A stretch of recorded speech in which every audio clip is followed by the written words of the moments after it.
My fiancée insisted, use the money from selling your car to get my sister out of jail, or we're over. I responded, then we're over. I kept the car and the engagement ring. 3 days after that, she was pleading with me to return because her sister had stolen her identity instead. I'm a 31-year-old man who just called off my engagement in a 3-minute phone call. Still try to wrap my head around it. Truthfully, my fiancée and I have been a couple for 4 years, engaged for 8 months. Our wedding was planned for next spring. That's all in the past now. Her sister was taken into custody Friday night. It was her third DUI, along with some additional charges I don't completely grasp. Bail was fixed at $15,000. Her sister has been unstable for a long time. She lost her job half a year ago, used up all her money, and has been staying with my fiancé's parents off and on. Saturday morning, my fiancée phoned me in tears. Her sister needed bail money. Her parents didn't have it. Could we assist?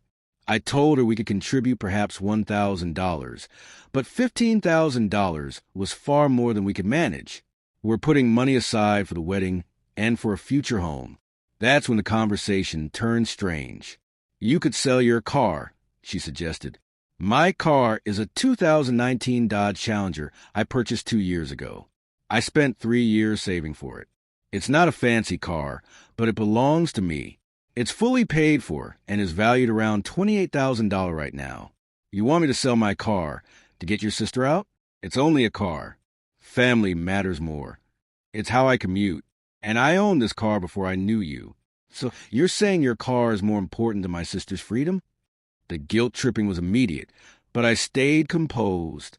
I'm saying I won't sell my car. We can give $1,000 if you gather more from other relatives, but that's all. Silence. Then, if you don't do this, it's over. I need a partner who prioritizes my family. I paused. 4 years together, 8 months engaged, and she was forcing a final decision over her sister's third DUI. Then it's over. What? What? We're finished. You can collect your things from my place this week. I'll put the engagement ring on the counter. She instantly tried to take it back. Wait, yes, you did. You meant it. We're done. Goodbye.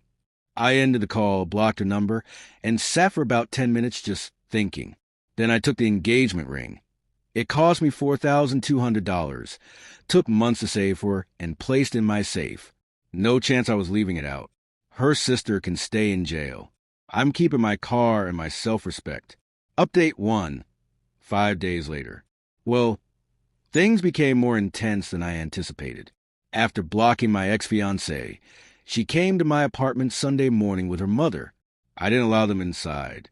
We spoke through the door. Her mother began with the emotional pressure. How can you leave her like this? After 4 years over money? I didn't leave anyone. She gave me a final choice. I made mine. Her sister's in jail for her third DUI. That was her decision. My ex was crying. Please, can we just discuss this? No, we're done. Come by tomorrow between 5 o'clock and 7 p.m. to get your belongings. Come by yourself. Her mother said, you're a selfish, unfeeling man. She deserves better. Then perhaps she can go find that. They left. I went inside and began packing her items, clothing, bathroom things, a few books, and some kitchenware. She gradually brought things over. Not much, since we didn't share a home. Thank goodness we didn't live together. Monday evening, she arrived alone, which surprised me. She appeared exhausted. Can we please talk about this? There's nothing to discuss. Your things are by the door. I made an error. I was scared. My sister was in trouble, and I wasn't reasoning clearly. You were reasoning clearly enough to hand me an ultimatum. I didn't believe you'd actually end our engagement. That stunned me. You literally said we were done if I didn't sell my car. I was distressed. People say things when they're upset, and people must accept the results of what they say. She changed her approach. What about the wedding? We've already paid deposits. That's your concern now. I'll accept my portion of the loss. You can cancel it or marry yourself. I don't mind. You're really discarding 4 years for this? You discarded 4 years the instant you placed your sister's third DUI above our relationship. Now, take your things and go. She took the boxes, crying while loading her car. I didn't assist. I just watched from the doorway. Before leaving, she asked, "Can I at least have a ring back? I could sell it to help with bail." I actually chuckled. No, I paid for that ring. It's going back to the jeweler for whatever I can get. That's not fair. Life isn't fair. Your sister is discovering that in jail right now. She drove off. I returned inside, phoned the jeweler, and arranged to sell back the ring. They offered $2,800. I accepted. Better than nothing. Here's where it becomes intriguing. On Wednesday, I received a call from an unknown number. I answered. "Hi, is this my name?" "Yes." "This is officer name with the police department. I'm calling about a fraud report. Do you have a moment?" My stomach sank. "A fraud report?" "Yes, sir. A credit card was opened in your name 3 days ago. The card company flagged it as possible fraud and contacted us. Have you opened any new cards recently?" "No, nothing."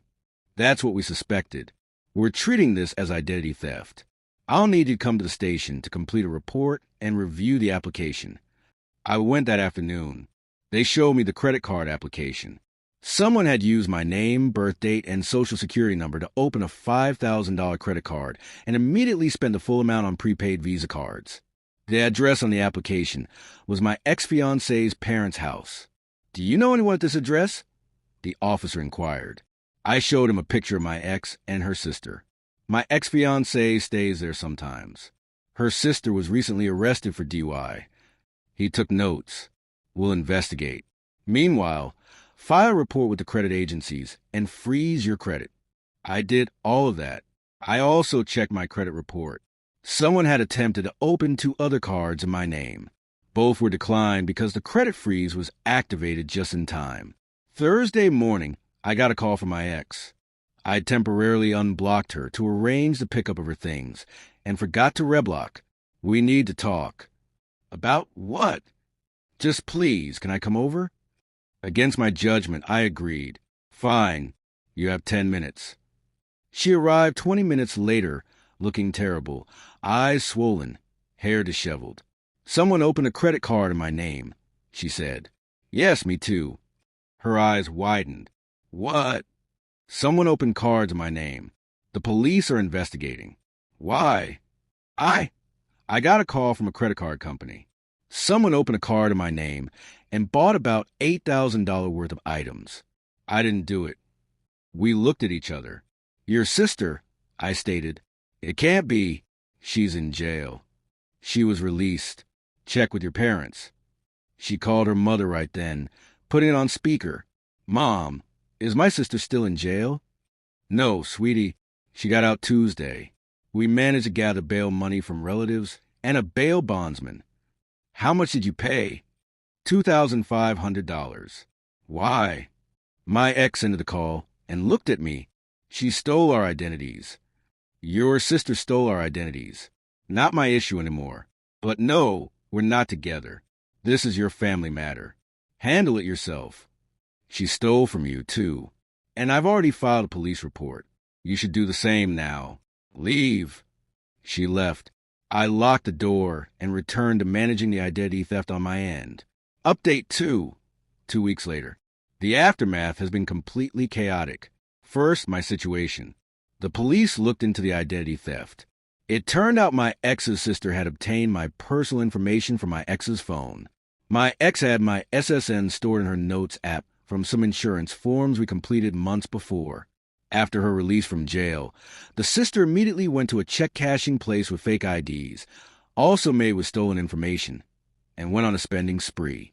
She took $5,000 from me, $8,000 from my ex, $6,500 from their mother, and even $300 from their father. That's $22,700 in fake charges from 4 people in her own family. The police arrested her again, this time for identity theft, fraud, and other charges. Bail was set at $50,000. No bail bondsman would work with her after she had been out for only 3 days and committed new offenses. She's been in jail for 12 days now. No one is getting her out this time. My ex has been calling me constantly. I finally answered one call just to end the interruptions. Please, I need assistance. This is ruining my credit. I can't get approved for anything. Did you file a police report? Yes, but the credit card companies are saying I'm liable until the investigation is finished. I can't pay $8,000. Sounds like a personal issue. You're really not going to help me? Help you? Your sister stole from me because you kept my private details on your phone. This is directly your fault. I didn't know she would do this. You wanted me to sell my car for her. You picked her over me. Now you face the results of supporting a criminal. She's unwell. She has issues. And you allowed it. Now live with the outcome. I hung up and blocked her again, but the sense of entitlement didn't end there. Her mother appeared at my apartment last Friday, this time with my ex's father. They wanted to speak. I let them in against my better judgment. Big error. The father began, "Look, we understand you're angry about the breakup." "I'm not angry. I'm fine. You should go." The mother said, "We need you to drop the charges against my daughter." I was stunned. What? The identity theft charges. If you drop them, the prosecutor might be more lenient. Your daughter committed identity theft against me. Why would I drop the charges? Because she's family. She made an error. She's not my family. Not anymore. And it wasn't an error. It was a crime. Several crimes. The father tried to appear threatening. You know, if you had just sold your car as she asked, none of this would have occurred. I actually laughed. So this is my fault? I caused this? No. Your daughter chose to commit crimes. Repeatedly. Third, DUI, identity theft, fraud. Those are her choices. I chose not to enable her. Huge difference. The mother started weeping. Please, she's my daughter. She needs treatment, not prison. Then you should have gotten her help after the first or second DUI. Instead, you kept rescuing her and showing her there are no repercussions. Well, now there are. You're a cruel person, the father said. I'm a person who doesn't allow criminals to steal from me without facing the results. Now get out of my apartment. They didn't move. Get out or I'm calling police. They left, but not before the mother said, I hope you can live with yourself, knowing you ruined this family. Your daughter ruined your family. I'm simply refusing to be a victim. After they left, I called the prosecutor on the case, told him about the visit and the request to drop charges. They said they'd document it and suggested I get a restraining order if the contact persisted. It did persist. My ex texted from a new number. My parents took a loan to pay my credit card debts. They're in financial trouble now because of you. I replied, because of your sister, don't contact this number again. Her, we were going to marry. Doesn't that mean anything? Me, we were going to marry. Past tense. You chose your criminal sister over me. That meant something. It hurt. I made a mistake. How many times must I say sorry? You can apologize endlessly. That doesn't mean I have to accept it or take you back. We're done. Move on. I can't move on. I love you. You loved my car more. Or at least you loved your sister more than both of us. Enjoy that choice. I blocked the new number. Yesterday, I received an email from her. A long, rambling message about all our happy memories, how she made one error in a moment of fear, and how I was throwing away something wonderful over pride. I replied with one sentence. You gave me an ultimatum. I chose. Stop contacting me. I haven't received a reply yet. I probably will, though the entitlement runs deep in that family. Meanwhile, the prosecutor contacted me. The sister is facing serious prison time. The identity theft charges alone carry a possible sentence of up to 15 years. Plus, she violated probation from a prior conviction I hadn't even known about. Her public defender is seeking a plea agreement. They asked if I would be willing to provide a victim impact statement at sentencing. I said yes, absolutely yes. Final update, 6 weeks later. I'm concluding this because it's mostly over now. The sister accepted a plea deal. She pleaded guilty to identity theft, fraud, and probation violation. She was sentenced to 4 years in state prison, 3 years of supervised release afterward, and court-ordered repayment to all victims. I gave my victim impact statement at the sentencing hearing. I kept it brief and factual, describing how she stole my identity, the time and money I spent repairing my credit, and the stress and violation of being impersonated. The judge listened, acknowledged it, and considered it in the sentence. My ex and her parents were there. They glared at me the entire time. After the sentencing, the mother attempted to approach me in the hallway. A bailiff stopped her. I left right away. The restitution order states the sister must repay $22,700 to the 4 victims, divided proportionally. My portion is $5,000. The prosecutor said I shouldn't expect to receive any of it while she's imprisoned, and probably not much afterward. Inmates earn about 25 cents an hour, but at least it's officially recorded. My credit is now restored. The fraud was removed from my report. The accounts were closed, and I have monitoring in place. It cost me around $800 in fees, lost work time, and a major headache, but it's resolved. I still have the car. I still enjoy it.